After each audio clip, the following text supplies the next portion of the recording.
Hello, Mixed Nut Cases and other listeners. This is Nick Joss, and with me today... Hi, I'm Still Tech. And we're going to be talking about another test kitchen recipe, and this one Tech made, so I brought him on to talk all about it. I made lemon meringue pie for the first time. This was always a thing that I always had at least a few times a year that my mom would make back home, but like this isn't a really fancy recipe. This wasn't like something brought down from the generations of my family. No, this was like something we picked up out of a box at the supermarket, and we would make really quick, throw in the fridge, and we would eat lemon meringue pie. And I always grew up with it. I always liked it. And then, honestly, we were in the grocery store in the baking aisle, and I saw the graham cracker crust pie shell, like the pre-made graham cracker crust shell. You were looking at the Oreo pie shell and dreaming up different chocolate on chocolate pies that you could make with that. I was thinking of Oreo cheesecakes. Yeah. And I saw this graham cracker crust, and I'm like, oh, that's what you use for lemon meringue pie. And then the box of the pre-made filling was right there. I was like, well, I can do that. How hard could it be? It's making a box. And it wasn't hard at all.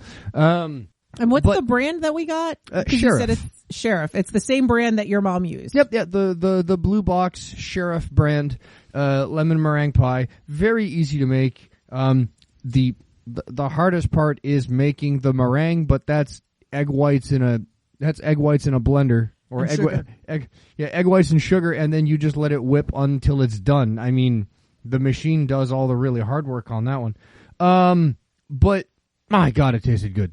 It's really good. That's one of those things. It's just that taste brought me back to my early, as we discussed in the last episode, in another episode, my early days as my mom's saucier. Yes. This brought me back to those days in the kitchen, and it was just really good and really easy to make and super easy. But the surprising part of the story is that you never made this at home. No. And you had never seen how it's made. No. You assumed that. No, you tell your part of the story now. I thought this was going to be terribly daunting. I thought this was going to be really complicated.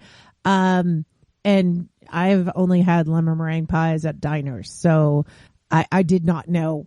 I knew how to make meringue. I've done meringue before, but I've never done a lemon meringue pie, and I just assumed it would be really, really hard, and it didn't seem to be. And maybe if you were making it from scratch, it would be really, really hard, but it was powder, and we took 2 eggs, we separated them, or Tech did, and then it was cook the curd, whip the meringue, combine, bake so that, everything solidifies, and then set on a windowsill and protect from dragons for 3 hours. For 3 hours. That was the hardest part, was keeping Rory from gnawing through his chain. Yeah.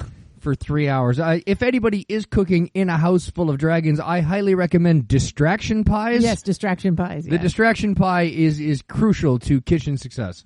You just make a chocolate mousse. Is really easy, which is what I was in the baking aisle for in the first place, was not for pie, just I was going to make a chocolate mousse. And that is, just whipping cream and pudding. Hooray! I still have to make, but yeah. But the lemon meringue is just so dang good, and it's just disappearing. It'll do that. I say you need to make it more. I agree. Now, the one thing that I am frustrated about is a few days ago, maybe a week or so ago, we had a conversation, maybe one too many cups of wine, and we had come up with an idea for a cheesecake that we wanted to try, and we both decided it would be the most amazing thing ever, and neither of us can remember what we wanted to do. Oh, right. What was the cheesecake going to be? See, that's my problem. Was it going to be like a creme brulee cheesecake? That sounds good. Was it a creme brulee cheesecake? I don't know. No, it was something else. But you know what this is though. We need to what did they call it on Archer? State dependent amnesia. Yes. So we just need to go back and get as knee shambling, blind walking drunk as we were then. I don't think I was that drunk, no, but neither was I. I just can't. I just have crummy memory. I wouldn't mind having some of the drinks that we had the other night again. I just don't want to pay $120. What drinks did we have that cost $120, Nutty? You can pronounce it better than me. Oh, right. Well, no, we had a bottle of Chateauneuf de Pape. We had a very expensive We had a bottle of half wine. bottle of Chateauneuf de Pape. Yes, we had a very expensive bottle of wine with a very expensive dinner because we deserved it and we treated ourselves. Yes, it was our Christmas present. I believe I was given instructions to treat myself, and I followed those instructions. Right. Yeah, some jerk. Yeah, and it was good, and a good time was had by all. But yeah, no, lemon meringue pie. It's not as hard as you think. And I bet there's people listening to this going, you can't use the box. You have to make it from scratch. Fine. Tell me how. Did you grow the lemon curd yourself? Yes. Did you plant those lemons yourself? Look, it doesn't have to be complicated. It can just be easy. It can be a pie shell, things you mix in a mixer. Boom. It's a pie. Yeah. And don't let the snobs, deter you from, oh, well, that's a very nice wine, but did you grow the grapes yourself? No, I didn't. You don't want the wine I make myself. I was dressed as the Clockwork Doctor, I think, at my first con, and I had to explain to the judge how I had built the jacket, and she looked at me and she goes, did you sew the jacket yourself? I said, no, and I didn't darn my own socks either. Like, are you going to inspect my underpants next? No, I bought a jacket and stitched a bunch of stuff on it, and she docked me a bunch of points because I had bought parts of my costume and not made it. Man, don't let those people stop you from having fun. Right. Especially in the kitchen. Sometimes shortcuts taste just as good as the real stuff. Oh, yeah. Well, and that's one of our themes is like things don't have to be from scratch. They can just be the easy throw together sort of thing. And I think that sometimes people need to realize something thrown together can be really delicious. I remember watching a video years ago at the start of my cosplay adventures, and there was a guy that had released a YouTube video on how to easily make your own set of 501st level Stormtrooper armor in your garage. And he says, oh my god, guys, it's super easy. First, take your sheets of plastic and bring them over to your vacuum form table. Yeah, that's right. My vacuum form. Who has a vacuum form table other than a guy who spends his time in his garage building Stormtrooper armor? I mean, yeah. Oh, it's really easy. Just, put this in your charcoal rotisserie, whatever. I don't know. Let me show you how to drive a race car really fast, really easy in one simple step. Go to your driveway and get in your Ferrari. It's like, but we have to be very careful with this sentiment, though, because it goes too far. Yeah, we don't want to end up, oh, you have electric beaters. Must be nice. Must be nice. Oh, well, they always go to the Mixmasters. It must be nice to afford a $600 Mixmaster. I don't have one. I guess I can't make this recipe. No, you can. It'll just hurt your wrist a little more.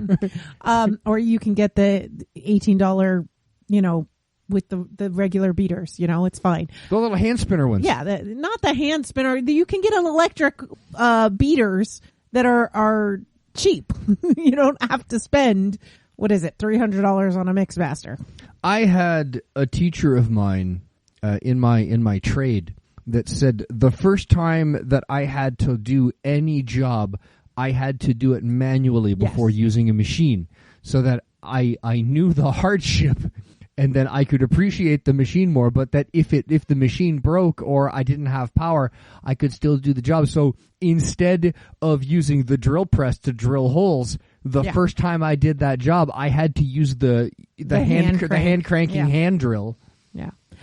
Pounding rivets in steel plate by hand instead of using an air hammer. I will say, when it comes to the kitchen, like, there are times, I could whip cream by hand and get really ripped doing it. I mean, that's a great workout. But if I'm making mayonnaise, I would rather whip it by hand than use anything electric. There's use an immersion blender or use this kind of thing or this or that. They do not come out very good. Hand whipping, it takes 2 minutes. It doesn't take that long, but it comes out so much better. So, the reverse can be true. Like mashed potatoes. I don't use a machine to mash potatoes because, honestly, setting up the electric potato masher or the electric beater to mash the potatoes takes longer than mashing the potatoes by hand. And it's just ends up, honestly, because we have a Mixmaster, it ends up too creamy. I like a little bit of lump in my mashed potatoes. Let's explain this to our friends and wireless listeners. You should not be able to pour mashed potatoes. No. I will die on this hill. This is my fight. Well, pass me the potatoes in a ladle. Yeah. Right? No. It's a potato boat. The potato boat. Yes, with the gravy boat next to it, you've got your potato flotilla going down the middle of the table. No. But the thing is, like, when you're making mashed potatoes from scratch, lumps are good because you want something to bite into. I don't know how to explain it. It's delicious. Trust me on this. The lumps, the good is in the lumps. The good is in the lumps. I always heard that. No, you're reminding me, and we're going way off topic here, but that's okay. You're reminding me of this. There's this recipe. There's comments about a recipe. I think it's for whipping cream that has gone viral, and someone's saying, I made just a few adjustments and it didn't work. Yeah. Those are so good. It was, oh man, it was like I used but they're always tallow instead of cream. Yeah, I didn't have any cream, so I used milk, and your recipe didn't work, or something. No, it was like silly. I used beef tallow instead of cream, and then I used like stevia instead of sugar. I don't even remember what it was. I'm sure people have seen this, and it's like, okay, if you can't make a recipe that'll account for simple substitutions, then you need to start over. You can't post it till you can allow simple substitutions. You do not replace beef tallow for cream. Like, that is a completely other thing. That's not, I traded the cow's milk for oat milk. No.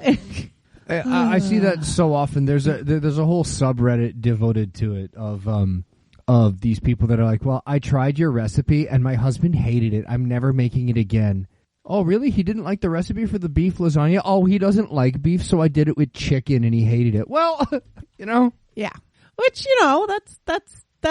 But yeah. we didn't have any tomatoes, so I just used cucumbers, and I tried to make a green sauce instead of a red sauce, but I don't know. I'm trying to be silly now. No, it's really pretty bad. The expectation of you have messed up my life because I didn't follow your instructions. Yeah. But there's really no substitutions in lemon meringue pie. And lemon meringue pie, yummy. Pretty darn good. And hey, everybody go experiment in the kitchen. Yeah. And let us know, what is your easy peasy lemon squeezy type recipe? Bye.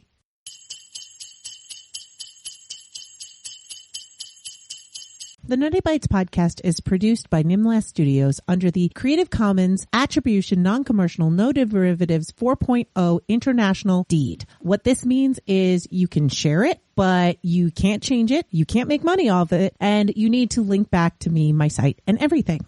We live at nimlas.org. There you can find links to social media, Discord, our Facebook group, Patreon, or you can call us at 347-NUTTY-42.